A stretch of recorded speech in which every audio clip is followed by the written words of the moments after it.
6장 17절에서 22절까지 제가 봉독해 드리겠습니다.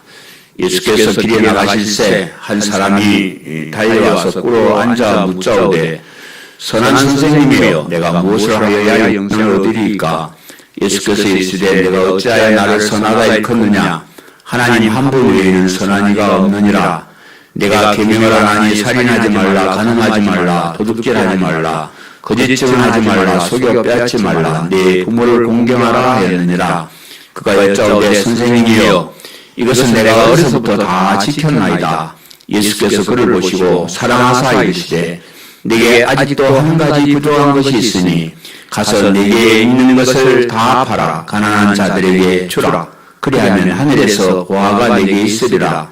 그리고 와서 나를 따르라 하시니 그 사람은 재물이 많은 고로 이 말씀으로 인하여 슬픈 기색을 띠고 근심하며 가니라. 아멘.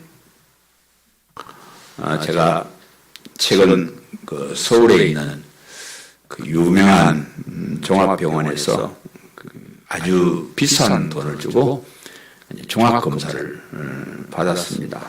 우리 집안의 권사님이 10년 전에도 한번 해주셨는데 10년 만에 한 번 더 건강을 체크하라고 하셔가지고 건강검진을 받았는데 10년 전에는 뭐 별 걱정 없이 평안한 마음으로 사실 받았습니다. 그런데 이번에는 제가 이제 예약을 한 달 전부터 예약을 했고 예약한 한 달 전부터 마음이 이상하게 떨리기 시작하더니 검사하고 발표 날 때까지 와 이거 장난이 아니네. 아니 괜히 그 두려운 마음이 생겨요. 당신 뭐 병이 있다든지 뭐 큰 수술을 해야 된다든지 이럴 것 같아서 정말 좀 괜히 걱정이 되고 그러더라고요. 괜히 했나 하지 말 걸. 그냥 모른 대로 살면 될 걸 뭘 이렇게 이것저것 다 검사해가지고 사람 힘들게 만든다나 그랬는데 결과가 나왔는데 다행히 별일 없대요. 아직은 좀 쓸만하답니다. 뭐 나이치고는 뭐 특별하게 뭐 좋지 않은 곳이나 그런 것이 없이 나이 들면 다 이제 관리해야 될 것들이 있어요. 그런 것들을 관리하면서 살면 뭐 좀 더 건강하게 살겠다 이렇게 이제 판단을 받고 굉장히 기분이 좋았습니다. 여러분 건강이 참 중요하잖아요. 건강할 때 챙겨야 된다. 그랬습니다. 그래서 젊었을 때 더 젊었을 때 건강도 챙기시고 사는 날까지 건강하게 사시기를 바라요. 우리 인생이 살아가면서 큰 병 안 걸리고 큰 사고 안 나면 성공한 거예요. 참 우리 주변에는 여러 가지 불치병이나 참 평생 불구자라고 생각하는 사람들이 참 많이 있더라고요. 건강하게 사는 것 너무 감사하고 행복한 그런 삶입니다. 우리가 길면 요즘 100세 시대라는 거, 길면 뭐 100여 년 살다가는 이 세상의 육신의 건강도 이렇게 이제 점검도 하고 또 잘못된 것이 있으면 고쳐서 건강하게 살려고 노력을 해야 됩니다. 더 나아가서 우리의 신앙 문제, 우리의 영원한 생명, 우리 영혼의 건강 문제는 더 자주 우리가 점검을 하고 건강해지려고 노력을 해야 됩니다. 육신의 건강이 잘못돼서 죽으면 또 그만이지만은 그러나 이 영원한 생명을 좌우하는 영혼의 건강은 영원한 생명을 좌우하는 거예요. 영원한 세상을 좌우하는 거예요. 그렇기 때문에 우리 육신의 건강보다는 우리의 영적인 건강을 항상 체크하며 살아야 될 것이다. 그렇게 생각하고요. 오늘 이 본문은 이 세상에서 육신의 삶에 성공적인 삶을 살고 있던 한 젊은 청년이 예수님께 와서 영적인 문제에 대한 진단을 받는 그런 장면. 우리가 이제 제가 이런 예를 들어 설명했기 때문에 영적으로 하나님 예수님께 나와서 진단을 받는 그런 장면인데 그 청년은 육신적인 삶은 성공을 했어요. 이 세상에 사는 육신적인 삶은 성공을 했는데 영적인 삶에는 실패한 사람입니다. 영적인 삶은 실패했다는 판정을 받았는데 더 큰 문제는 그 병이 너무 심해서 그 사람이 너무나 잘못된 길로 가고 있었기 때문에 다시 돌이킬 수 없는 처지가 되었다. 그런 말이에요. 그래서 예수님의 말씀을 듣고 슬픈 기색을 띠고 근심하면 아니라 슬픈 기색을 띠고 근심하면 돌아올 수가 없을 정도로 아주 그 영원한 생명과는 거리가 먼 그런 상태로 있었다. 그래서 왜 이 청년이 정말 당당하게 예수님께서 와가지고 질문을 했다가 슬픈 기색을 띠고 근심하며 돌아갔는지를 우리가 한번 알아보는 것이 오늘 설교의 목적입니다.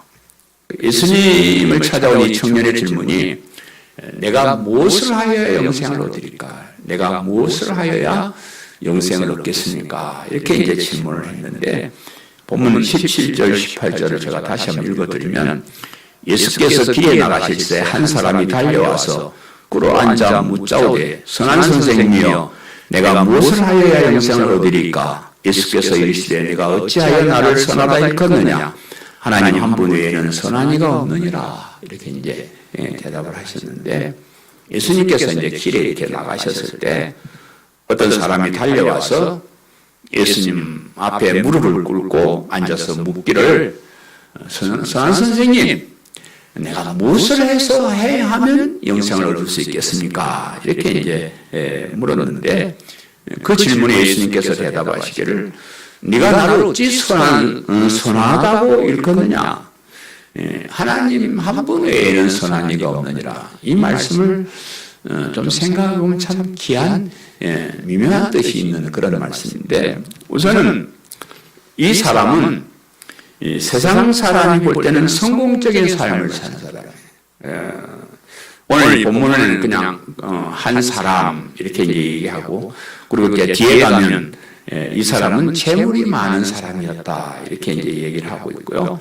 마태복음에 가면 이 사람은 재물이 많은 청년이었다 이렇게 얘기를 해요. 그리고 누가복음에는 이 사람은 부자이면서 관리였다 이렇게 이제 표현합니다. 관리란 말은 유대교의 뭐 지도자나 권력자를 이야기하는 그런 뜻입니다. 그래서 정리해 보면 이 사람은 아직 젊은 청년인데 유대교 지도자급에 있는 권력자이고 재물이 엄청 많은 그런 부자였다 이렇게 이제 종합해서 이야기를 할 수가 있습니다. 젊은 사람인데 우리가 하고 싶은 일을 다 이룬 거예요. 세상의 권력도 가졌죠. 뭐 재물도 엄청 많아졌죠.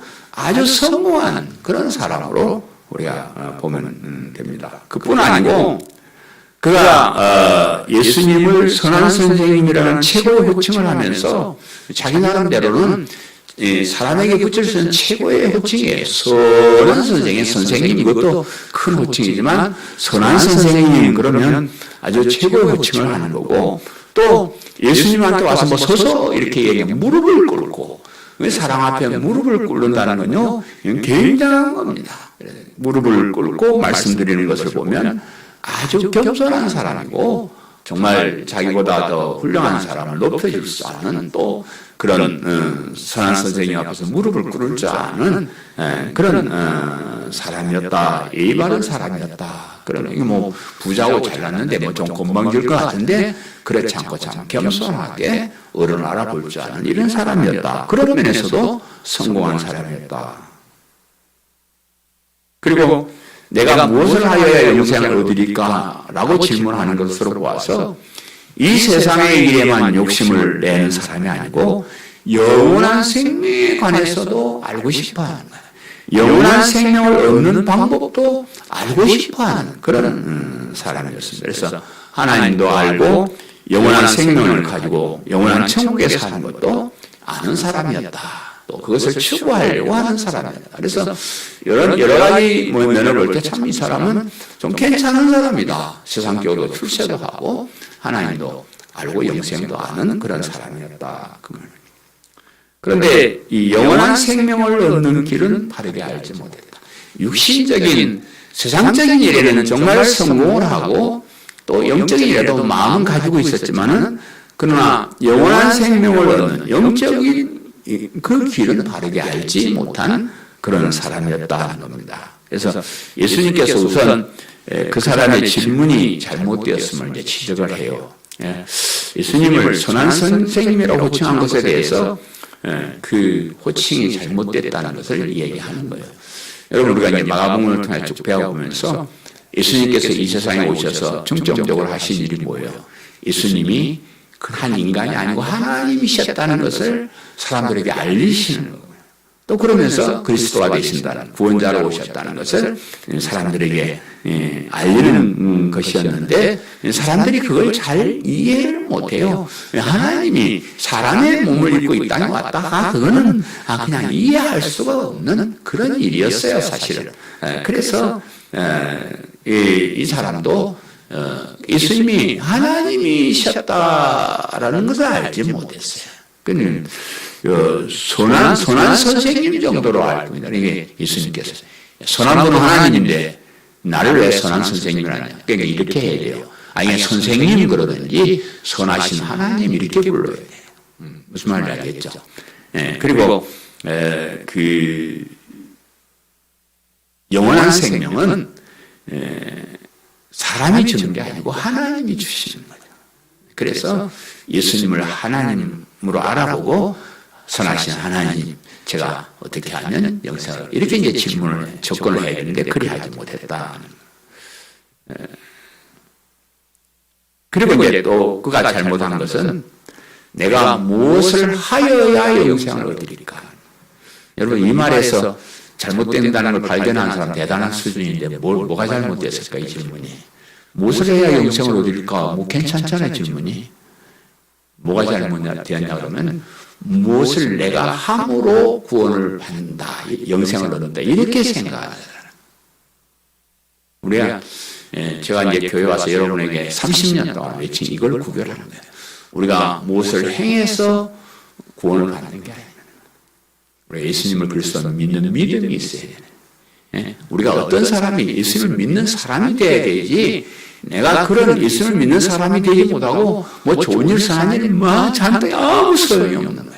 그런데 이 청년은 아직도 내가 뭐 어떤 선한 일을 행해서 내가 무슨 일을 해야 구원을 받을 수 있겠습니까? 라고 이렇게 접근을 하는 것, 그것이 잘못됐다, 그 말이에요. 그래서 우리는 무엇을 행하여야 구원을 받는 그런 사람들이 아니고 예수님을 그리스도로 믿는 믿음으로 구원받고 예수님을 믿는 믿음을 가진 사람에게 하나님께서 은혜로, 선물로 우리에게 믿음을 주시고 그 믿음을 통해서 구원받게 해주는 이런 진리를 확실하게 머릿속에 넣어야 된다. 그 다음에 이제 두 번째,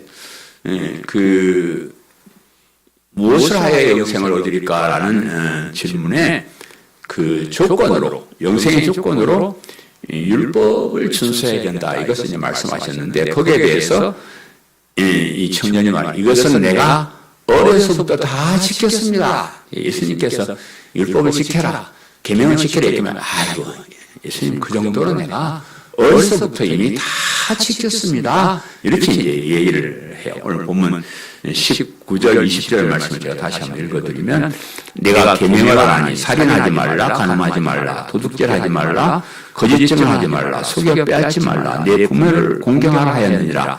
그가 여짜오되 선생님이여 이것은 내가 어려서부터 다 지켰나이다. 어려서부터 다 지켰다. 이 부자 청년이 내가 무엇을 하여 영생을 얻으리까 하는 그 질문에 예수님께서 대답하시기를, 하나님께서 모세를 통해 주신 십계명을 잘 지키는 것이 영생에 이르는 길이다, 이렇게 이제 말씀하셨는데, 이제 십계명의 내용은 여러분 오늘 본문은 반쪽만 했죠. 앞에 이래서 하는 하나님과의 관계에 있어서의 어떤 계명이고, 뒤에 있는 부분은 오늘 말하는 건 사람과의 관계에서 계명입니다. 살인하지 말라, 간음하지 말라, 도둑질하지 말라, 거짓 증언하지 말라, 속여 빼앗지 말라, 내 부모를 공경. 순서 좀 잘못된 거 아시죠? 내 부모를 공경 앞에 있는 내용은 여기 이렇게 되는데 이 인간관계에 있어서 너희들이 뭐 하나님 뭐 저거 눈에 안 보이는 하나님 믿고 안 믿고 그런 거 떠나서 너희들끼리 너희 인간관계를 위해서 준 이 계명만이라도 잘 지키면 어려운 사람으로 인정받을 수 있다 이런 말씀이야. 하나님 관계는 그만두고 내가 착하게 바르게 진짜로 살면 어려운 사람이 된다 이렇게 말씀을 하셨는데 예수님께서 이렇게 말씀하신 의도는 이런 길을 따르라는 말씀이 아니에요. 이런 길이 있기는 하지만 실질적으로 불가능한 일임을 말씀하는 거예요. 성경을 여러분 잘 읽어보시면 이렇게 하라 이렇게 하라 이런 거 하라 저런 거 하라 이런 거 하지 말라 쫙 있는데 나중에 가서는 결론적으로 뭐냐면 이렇게 하면 이렇게 똑바로 살면 다 뭐 어려운 사람이 되고 천국 백성이 되지만 문제는 이 타락한 너희 인생들이 이렇게 될 수가 없다는 거예요. 성경은 그렇게 살 수 없다는 것을 자꾸 얘기를 해요. 우리는 뭐 사람들 뭐 아브라함이나 다윗이나 성공담에 대해서 얘기하는데 그 뒤에 보면 그 사람들도 다 형편없는 사람들이에요. 결국은 죄를 짓고 그 스스로 옳은 사람이 되지 못한 그런 사람. 예수님이 이렇게 말씀하시는 이미 아는 거예요. 얘가 10계명 정도도 제대로 못 지키고 자기가 무엇을 하여야 영생을 얻으릴까 이렇게 이제 얘기를 하는 것을 알고 있는 사람인데 예를 들어서 살인하지 말라. 그냥 계명을 주셨어요. 여러분 이제 그 10계명을 언제 주셨는가를 기억해야 돼요. 10계명 언제 주셨어요? 하나님이 천지를 창조하고 바로 주셨어요? 아니에요. 10계명은 이스라엘 백성들이 애굽에서 종살이 하다가 거기에서 종살이에서 구원받아서 다시 하나님 나라 백성으로 가나안 땅에 들어가기 직전에 거기서 너희들 지금까지 종놈으로서 인간 이하의 삶을 살았는데 인간답게 살려면 최소한 이런 계명은 지켜야 돼. 이게 무슨 어려운 사람이 되는 조건이 아니고 인간적으로 너희들끼리 평화를 이루고 살려면 이런 정도는 너희들이 지켜야 된다라고 하면서 주신 계명인데 그런데 사실은 그 살인하지 말라는 계명 속에는 여러 가지 뜻이 들어있어요. 예수님께서 이제 산상보험을 통해 재해석을 하잖아요. 살인하지 말라. 살인은 사람을 죽이는 것만이 살인이 아니고 어떤 것도 사람을 미워하는 것, 또 사람에게 욕을 하는 것, 이게 다 살인죄와 같다 이래요. 그러니까 여러분 이제 한번 질문해 봅시다. 여기서 평생 남을 미워하지 않은 사람 없는 것 같네요. 여러분 한 번도 너무 욕해보지 않은 사람 없는 것 같네요. 다 살인자들이요 여기. 우리 살인자들이 여기 앉아 있습니다. 가늠하는 것이 죄가 아니고 여자를 보거나 남자를 보고 운명을 푼 마음속으로 아주 괜찮네 이런 마음만 푸는 게 가늠죄요. 그래 안 해본 사람 어디 있어?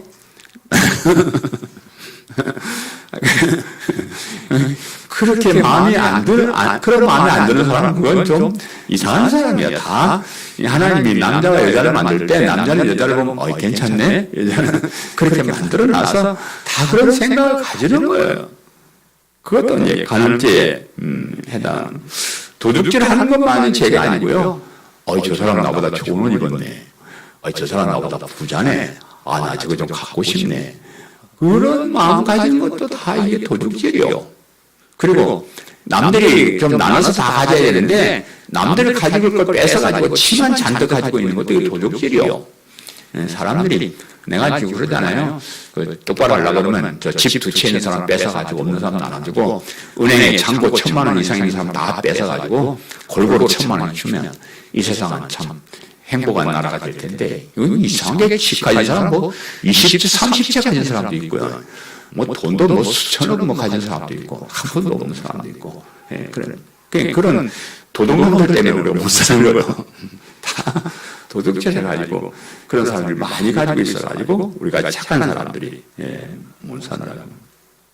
이 부자 청년은 눈에 보이는 것, 사람을 안 죽였다, 너무 깡쳐왔다, 뭐 그런 것만 가지고 자신을 평가하는 거예요. 그 계명 속에 있는 하나님의 뜻을 제대로 이해를 하지 못하고 나는 율법을 지켰다 이렇게 자신 있게 얘기를 하는데 사실은 자신이 율법을 어기고 있으면서도 그걸 모르고 율법을 지켰다 이렇게 얘기를 하는 겁니다. 그런 청년의 대답에 예수님이 지적하시기를 오늘 세 번째 대제 내게 아직도 한 가지 부족한 것이 있으니 내게 너는 참 잘했다고 생각하는데 내가 볼 때 내게 아직도 한 가지 부족한 것이 있다 그랬는데 본문 21절에 예수께서 그를 보시고 사랑하사 이르시되 내게 아직도 한 가지 부족한 것이 있으니 가서 내게 있는 것을 팔아 다 팔아 가난한 자들에게 주라 그리하면 하늘에서 보화가 내게 있으리라 그리고 와서 나를 따르라 하시니 그랬습니다.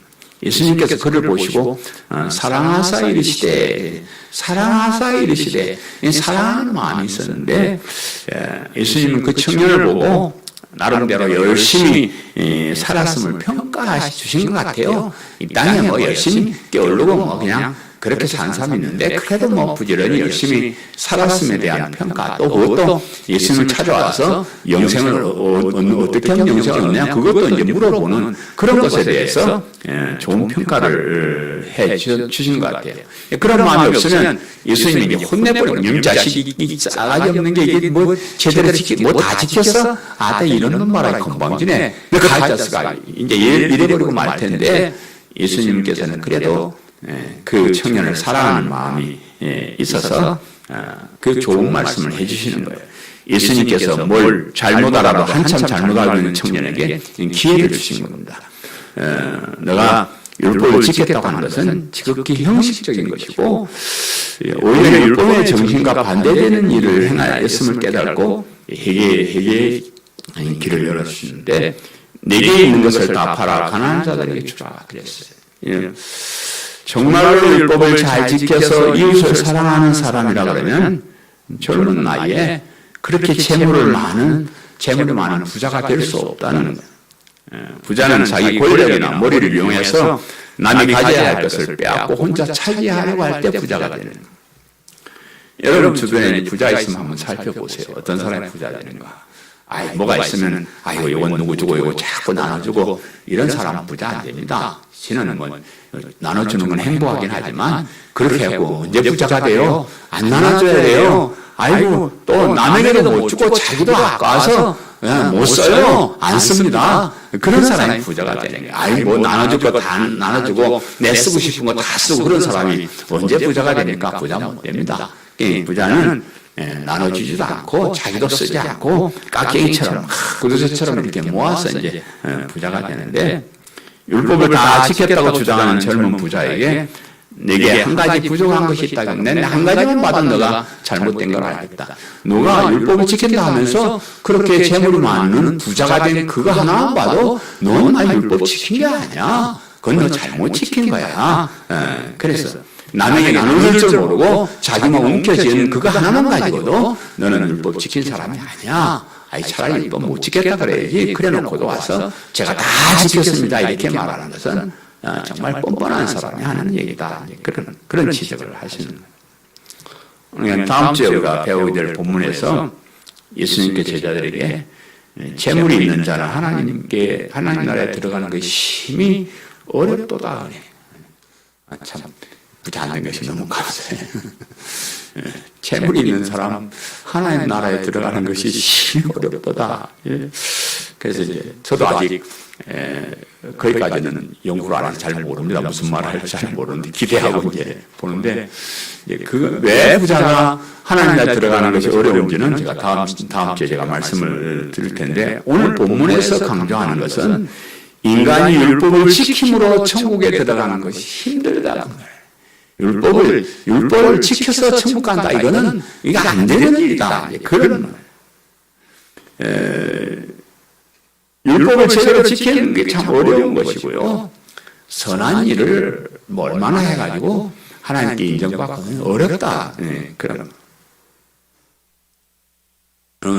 제가 이제 그 교회에서 쭉 그냥 같은 일을 맥락으로 설교를 하고 있으니 여러분 이제 헷갈리지는 않을 텐데 사람들이 교회에 대해서 많이 헷갈려요. 그러면 참된 교회가 무엇이고 거짓된 교회가 무엇이냐 이것을 이제 구별하는 방법이 여러 가지 있지만 그중에 크게 하나를 말씀드리면 교회에서 윤리 도덕을 가르치는가 이 땅에 똑바로 살고 율법 지키고 뭐 그런 걸 가르치는가 아니면 예수 그리스도의 십자가의 복음을 가르치는가 이 두 가지를 가지고 그 교회가 진짜 교회인지 거짓 교회인지를 판단할 줄 알아요. 아무리 크고 아무리 사람 많이 모이고 그래도 그 강단의 설교가 맨날 뭐 똑바로 살자 우리가 율법을 지켜서 뭐 선을 행하자 이랬으면 그건 교회가 아니고 종교다.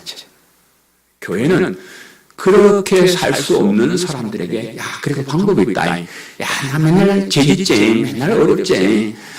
그래도 방법이 있는데 예수님을 그리스도 믿는 믿음으로 우리가 그런 사람이 된다. 이것을 가르쳐줘서 흉악한 죄인들이 하나님의 자녀되고 구원받는 그런 길을 알려주는 것이 교회의 사명이에요. 그것을 가지고 여러분은 구별할 줄 알아야 해요. 행함으로 어렵다고 인정을 받아 영생을 얻을 것인가? 예수님을 믿는 믿음으로 온 사람이 되어서 영생을 얻을 것인가 하는 이 문제는 아예 처음부터 기독교가 시작될 처음부터 역사 속에서 계속해서 이 논쟁거리가 되는 가장 큰 논쟁거리. 여러분 우리 기독교가 어디서 나왔죠? 이렇게 물어보면 이제 대답을 못하잖아요. 유대교에서 나왔잖아요. 우리 구약 성경의 유대교에서 우리 기독교가 나왔습니다. 이 기독교와 유대교가 같은 하나님을 섬기는 것과 같은 성경을 가지고 있었으면서도 갈라진 원인 중에 하나는 유대교회는 철저하게 율법을 지킴으로 온 사람이 된다고 주장하는 사람들. 그렇죠? 근데 기독교는 그게 아니고 그렇게 해가지고 조상들이 다 실패해서 이제 안 돼서 우리는 예수님을 그리스도 믿는 믿음으로 구원을 받습니다. 이렇게 말하는 사람들이 나와서 하나님을 섬기는 단체가 교회 기독교라는. 알겠죠? 그리고 나서 그 중세 시대로 이제 오면 중세 시대 우리 이제 그 기독교가 천주교와 개신교로 이렇게 나눠지잖아요. 천주교와 개신교로 나눠지면서 가장 큰 쟁점은 여기도 마찬가지예요. 선을 행하고 고행을 하고 이렇게 해서 의로운 사람이 되는가? 아니요. 오직 믿음으로 말미암아 의롭게 됩니다. 이 문제를 가지고 갈라져 나온 거 우리 기독교가 개신교가 갈라져 나왔습니다. 중세교회에 타락한 천주교, 좀 천주교는 좀 다르겠지만 마찬가지예요. 행함으로 구원받는다는 걸 자꾸 가리키는 원인이 뭐냐 그러면 그래야 돈이 돼요. 여러분 종교가 이 돈하고 관련돼 버리면 썩어버려요. 그래서 아니 행함으로 구원받는가 해야 이제 돈을 내는 거예요. 야 너가 그 돈을 내서 면죄부를 사야 되고 너가 조상을 위해서 기도하고 돈을 헌금함에 딱 너무 땡그란 순간에 니네 부모님이 천국 가고 이런 걸 만들어가지고 사람들에게 똑바로 살아라 헌금 많이 해라 뭐 해라 이렇게 가르쳐가지고 이런 뭐 신부들이 뭐냐 가족도 없는 사람들이 뭘 그렇게 돈을 챙겨 그렇게 돈을 챙기고 큰 막 교회를 막 성전처럼 지어대고 아주 막 그냥 권력을 부리고 그렇게 하는데 그 엉터리 같은 주장에 칼빈이나 루터 같은 사람이 로마서를 연구를 해요. 이분들이 로마서를 가리키고 로마서를 연구하다가 그게 아니네. 우리는 오직 믿음으로 말미암아 살리라. 이 한마디 가지고 교회를 개혁한 거예요. 여러분 우리 교회가 이게 정말 개혁주의 교회가 된 것은 제가 로마서를 5년 동안 연구해서 강해 설교를 해서 이랬습니다. 목사님들도 로마서나 에베소 이런 거 강해 설교 안 하면 잘 몰라요. 잘 몰라요. 내가 후배들에게 늘 얘기해. 야, 너희들 목회 시작하면 로마서부터 강의 설교하고 강의 그것도 막 1, 2년 하지 말고 한 5, 6년 해가지고 진짜 로마서에 있는 복음을 확실히 한 다음에 목회를 해라. 그래야 엉터리가 아니다. 이렇게 얘기를 하는 거예요. 그래서 그 중세 시대에도 행함으로 얻게 되느냐, 믿음으로 얻게 되느냐, 이거 가지고 이렇게 분쟁을 하고 우리 이제 계획주의 교회가 이렇게 생겨 나왔습니다. 그런데 이제 현대에 와서 우리 대한민국 교회를 이렇게 보자고요. 우리 이 현대 우리나라 지금 현재 우리 대한민국 교회는 반유대교, 반로마 캐토릭이에요. 뭐 어디든지 가면 교회마다 가면 십자가의 복음이 없고 철학이나 도덕이나 윤리나 뭐 이런 거 가르치고 세상 행복 축복 이런 거 가르치지 정말로 십자가의 복음 예수 믿고 천당 이런 복음을 가르치는 교회는 잘 없습니다. 네, 죄송해요. 뭐 하나님 감춰놓은 그런 교회들이 많이 있는데 잘 몰라서 이런 말 하지만 어쨌든 그래 많지가 않고 대부분의 교회들의 대세가 교회 대세가 그냥 착하게 살고 바르게 살고 그냥 충성해서 축복받고 이런 대로 이렇게 흘러나왔습니다. 참 답답해요. 누구 때문에 이렇게 되는지 참 답답해요. 그냥 쉬워요.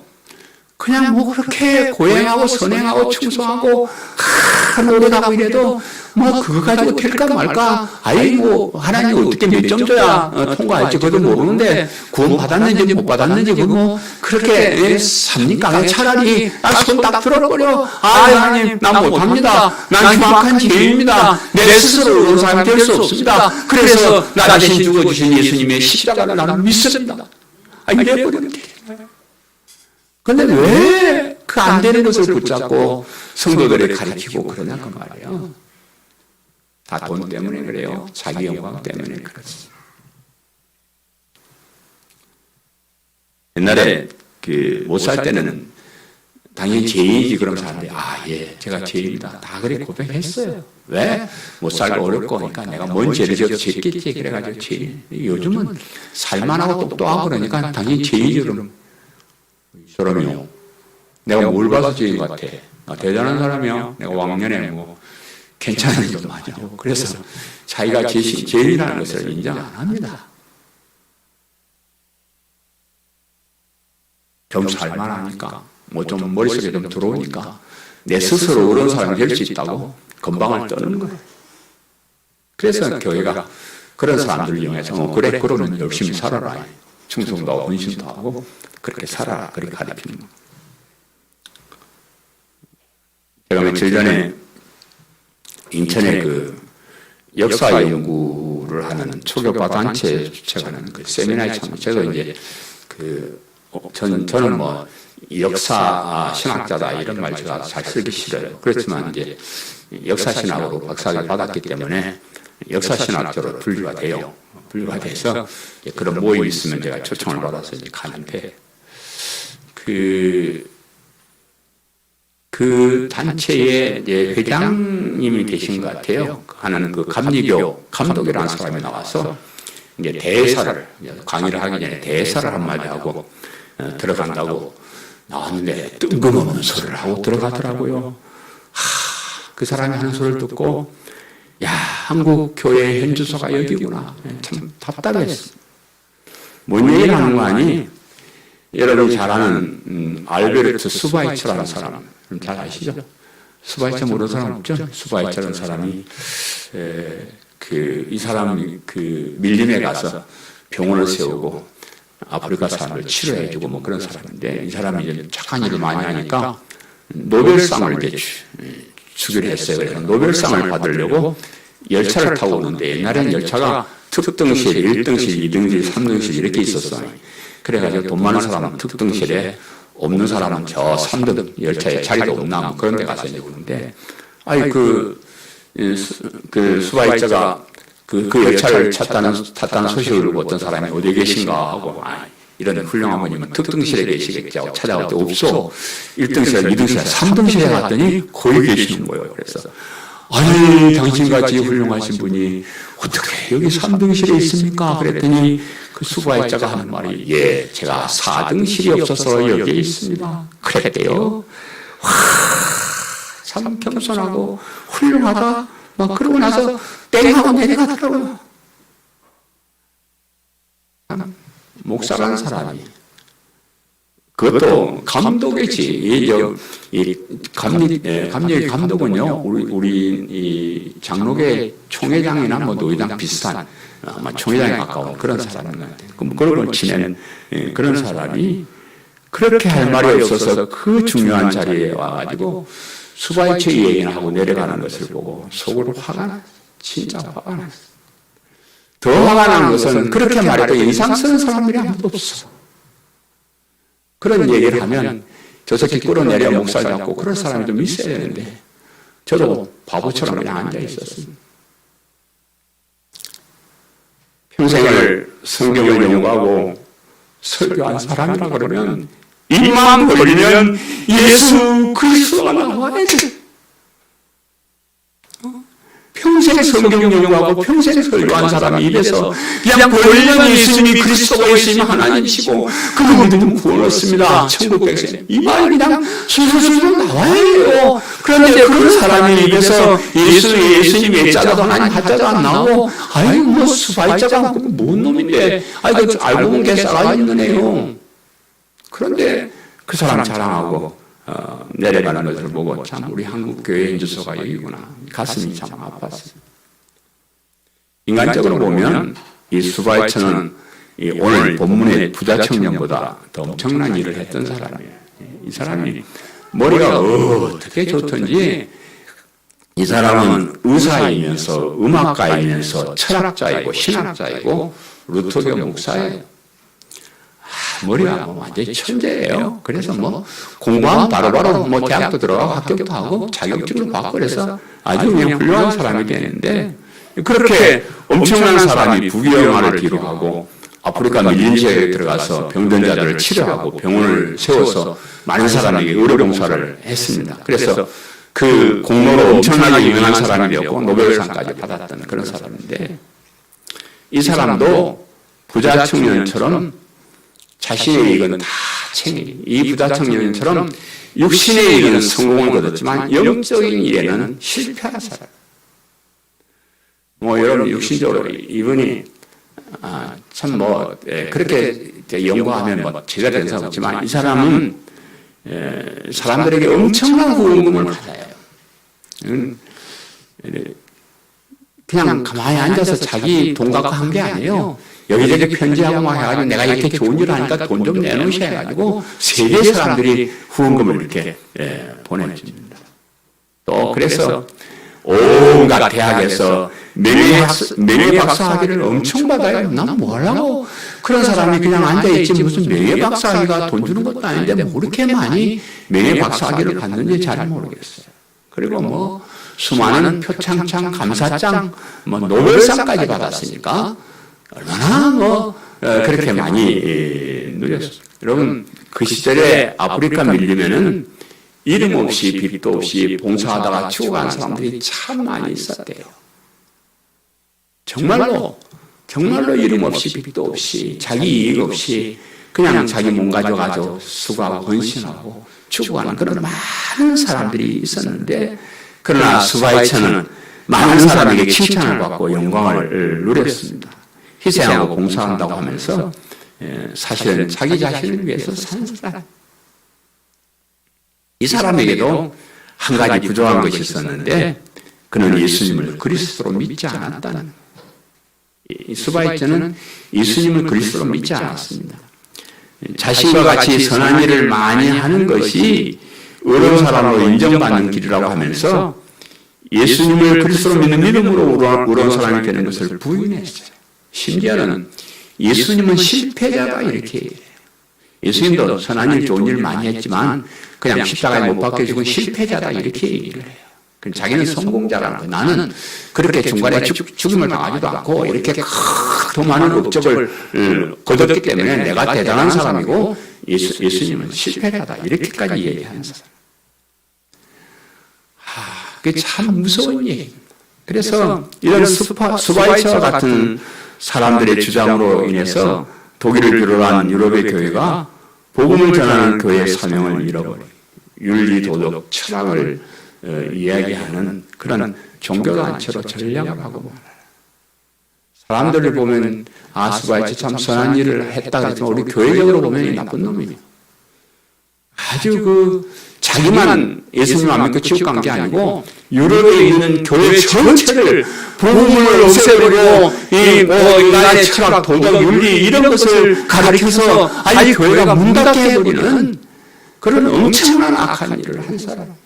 그래서 스바이처를 비롯한 그 시대에 그런 주장을 한 사람들이 유럽의 교회를 갖다 망쳐먹어버려가지고 지금 유럽 쪽에 가면 진짜 교회가 없답니다. 다 그냥 종교, 철학, 도덕 그런 걸 가르치는 거지 예수님의 복음을 가르치는 그런 것이 없다는 거예요. 제가 잘 아는 복음을 부끄러워하는 교회라 스펄전 목사님이 그것을 보고 한탄해서 나온 얘기예요.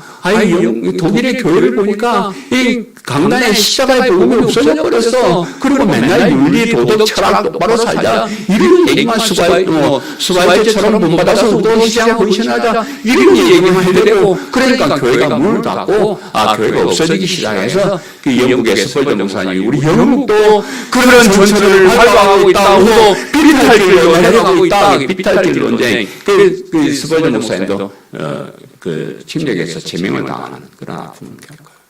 유럽의 교회가 이미 그때부터 복음이 없어졌어요. 참 알고 보면 참 나쁜 사람인데 목사라는 사람이 그 나쁜 사람을 그 착한 일 3등칸 우리 매년 3등칸밖에 못 타요. 그런데 큰 무겁게 탔다고 그걸 칭찬하고 끝하고 내려와요. 내가 순교자의 후손으로 목사를 잡아야 해야 되는데 내가 못했습니다. 제가 겁이 많아서. 오늘날 우리나라에도 이런 자유주의 신학자들이 들어와서 많은 교회에 복음을 믿는 믿음이 사라지고 윤리도덕을 가르치는 종교단체가 되고 말았습니다. 근데 그것도 일리가 있어요. 또 목사들이 나쁜 사람이 한두 명이지 목사를 하고 하면서 뻘짓 하고 돈 챙기고 이런 사람들이 많으니까 그냥 십계명을 좀 잘 지키는 그런 목사가 되었으면 좋겠다. 그 말 내가 이해를 해요. 성도들도 마찬가지예요. 그런데 우리는 그런 사람들을 바르게 가르쳐서 율법을 지키게 하고 그래서 의로운 사람이 되게 하는 그런 데가 아니에요. 교회는. 오히려 그렇게 살 수밖에 없는 연약한 인간들을 교회에 불러와서 우리가 스스로 의로운 사람이 될 수 없지만은 우리가 선을 행할 수 없지만은 내가 죄임을 인정하고 손을 들고 십자가의 보혈을 믿음으로 하나님께 나오면 우리가 의로운 사람이 되고 영원한 천국 백성이 된다는 것을 가르치는 것이 교회인데 그런 근본을 부족한 것이 오늘 우리 한국교회 예수님이 다시 온다면 부족한 것이 너희들에게 부족한 것이 행함으로 의롭게 될 수도 없으면서 행함으로 의롭게 되려고 하는 이런 것들을 지적할 것이다. 그렇게 생각하고요. 마지막 네 번째로 잘못된 신앙을 가진 사람의 최후에 대해서 슬픈 기색을 띠고 근심하며 가니라. 슬픈 기색을 띠고 근심하며 가니라. 본문 22절에 그 사람은 재물이 많은 거로 이 말씀으로 인하여 슬픈 기색을 띠고 근심하며 가니라. 예수님께서 이 청년을 사랑하셔서 그에게 진짜 영생의 길을 알려주려고 했습니다. 그런데 이제 먼저 선결해야 될 것이 있는데 너 가가지고 너 그 재산을 일부 팔아라. 다 팔아서 가난한 사람을 나눠주고 그 다음에 나를 따르라. 이랬어. 근데 포기에게는 재산이 너무 많은 거야. 이걸 어떻게 내가 그동안 이 재산 모으려고 얼마나 노력했는데 밤잠 안 자고 먹을까 안 먹고 나쁜 놈 소리 들어가면서 내가 정말 이렇게 모았는데 아무리 영원한 생명이 좋다 하지만 내가 이거 눈에 보이는 이 많은 재산 내 포기하고 당연히 따라갈 생각 없습니다. 그래서 좀 영생도 얻었으면 좋겠는데, 이건 안 되는 것 같다고 슬픈 기색을 하고, 그렇게 이제, 갔다, 그렇게 말합니다. 저는 엄청나게 배운 것이 많은 사람, 출세해서 엄청난 권력을 가진 사람, 세상에서 선한 일, 좋은 일로 사람들에게 칭찬을 받은 사람, 그 자기 기득권을 포기하지 못한다. 포기하지. 그 좋은 것을 포기하고 자신이 죄임을 인정하고 예수님을 그리스도 믿을 수가 없습니다. 수바이처처럼 자기 의를 내세워서 교만해지기 때문에 자기가 죄임을 인정을 하지 않습니다. 우리가 세상에서 어려움을 당하고 이렇게 사는 사람들은 뭐 하나님도 원망하기도 하죠. 하나님, 나도 괜찮게 살았는데 뭘 그래도 맨날 아프기도 하고 사업도 망하고 뭐 잘 안 되고 이럽니까? 이제 그런 생각도 하는데 알고 보면 이런 것이 예수님을 그리스도로 믿는 일에 가장 큰 무기가 된다.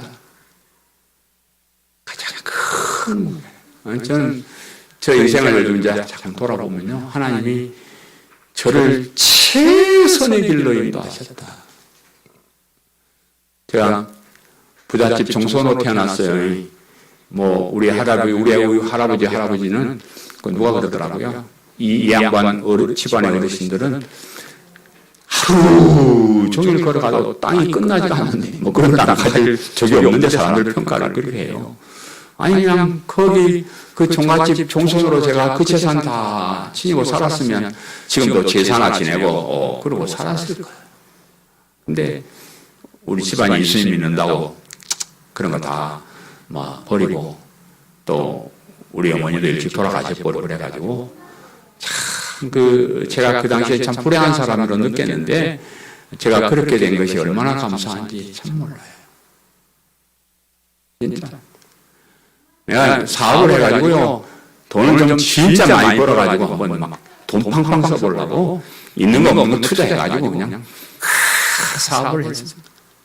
사업 망하고 난 다음에 하나님 이럴 수가 있습니까? 내가 그래도 교회에서 11절 1등을 다퉈서 내고 교회에서 무슨 부장 회계 집사 안 맞던 거 없이 다 하고 내가 이 정도 했으면 나는 복을 주자 잘 살아야지 무슨 이렇게 하루아침에 쫄딱 망하게 합니까? 잘못한 게 하나 있어요. 내가 사업한다고 접대한다고 술 한잔 마신 거는 좀 잘못했어요. 그랬다고 나를 가가 그거 한 잔 먹었다고 그렇게 할 수가 있습니까? 하나님, 그러시면 안 됩니다. 내가 사업하고 진짜 하나님 원망 많이 했어. 그리고 나서 내가 깨닫기를 1년을 갔다가 교회 새벽 기도 가서 울었어. 내가 얼마나 흉악했는지, 내가 다른 사람에게 얼마나 잘못했는지 내가 울었어. 그걸 하나님께 서원했어요. 하나님, 이제 저를 위해서 울지 말고 다른 사람을 위해서 우는 자가 되게 해주십시오. 울다가 목사가 됩니다. 그런 어떤 세월들이 내가 복음을 사랑하고 참 흉악한 죄로 십자가를 붙들고 하는 이 일을 간절히 사모하는 사람이 되게 만들었어. 어중간하게 재산 좀 있고 좀 잘 나가고 이러면 복음을 못 만납니다. 그러나 우리는 좀 그래도 비교적 좀 가난하고 좀 어렵고 이런 것들이 내가 십자가의 복음을 만날 수 있는 유일한 길. 제일 불행한 사람 누군지 아세요? 가난하고 못 살고 어렵고 그러면서도 예수님을 안 믿는 사람. 이 사람은 진짜 불행한 사람. 힘들고 어려운 대가로 하나님께서 엄청난 상급을 주셨는데 이것을 놓친 사람은 진짜 어리석은 사람. 우리는 이 십자가의 복음을 듣고 내가 마음의 정보 줘도 내가 지금 살고 있는 거 포기 못해. 이런 사람 여기 있습니까? 없죠? 나는 지금이라도 전 재산 다 바치라면 다 바쳐요. 왜? 없으니까. 있어야 걱정하지. 아무것도 없는데. 다 가져가세요, 하나님. 다 바칩니다. 내가 그렇게 할 수 있어요. 우리는 참 이런 복음을, 여러분, 우리 교회 와서 여러분, 아직까지 살아남으신 여러분은 이 복음을 믿는 들은 확신합니다. 맨날 이런 고리타분 설교 듣고 이런 게 있어요. 사람들 다 복받는 데 가서 그리고 살지 이런 게 있는데 아직 있는 거 보니까 여러분은 참 복받은 사람들이 진짜 복받은. 그래서 여러분 힘들고 어려우시면 최후의 그날을 한번 생각해 보시죠. 우리 모든 사람들이 하나님의 최후의 심판대 앞에 설 때, 그때 일을 생각해 보자고.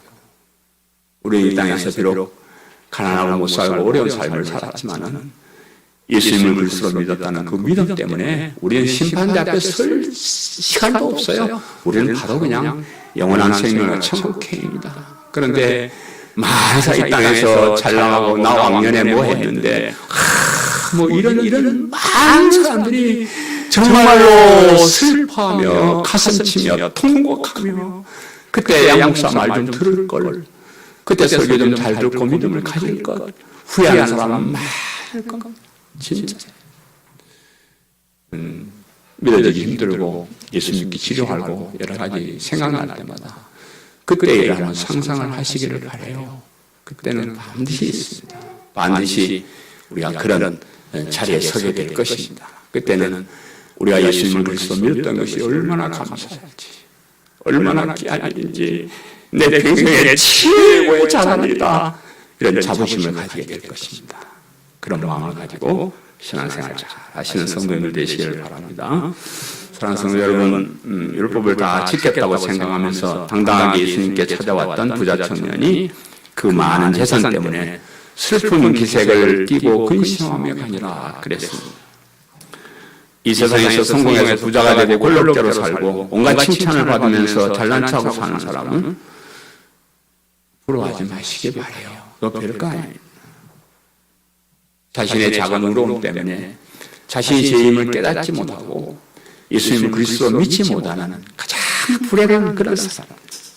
그래서 심판대 앞으로 끌려가면서 슬프며 통곡하게 될 것이에요. 그런 사람들 앞에서 우리는 믿음으로 승리한 것에 대한 기쁨과 즐거움, 찬송, 춤이 나오게 될 것입니다. 그날의 영광을 생각하면서 열심히 최선을 다해서 믿음으로 승리하시기를 간절히 바랍니다. 아멘. 말씀을 생각하면서 통성으로 기도하겠습니다. 하나님, 참 우리가 이 땅에서 출세하지 못하고 돈도 많이 벌지 못하고 그렇게 살았지만은, 그러나 이 복음을 알고 진리를 알고 예수님을 그리스도 믿게 된 것이 얼마나 귀한 것인지 다시 한번 깨달았습니다. 이 믿음을 소중하게 여기고 이 믿음으로 끝까지 승리하는 저희들 되도록 도와주옵소서. 말씀을 생각하면서 통성으로 기도하겠습니다. 하나님 내게 있는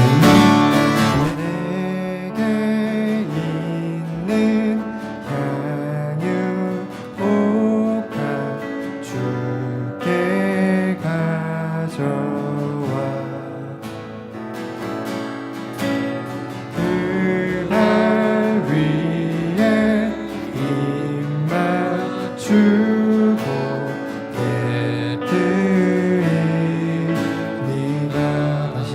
내게 있는 내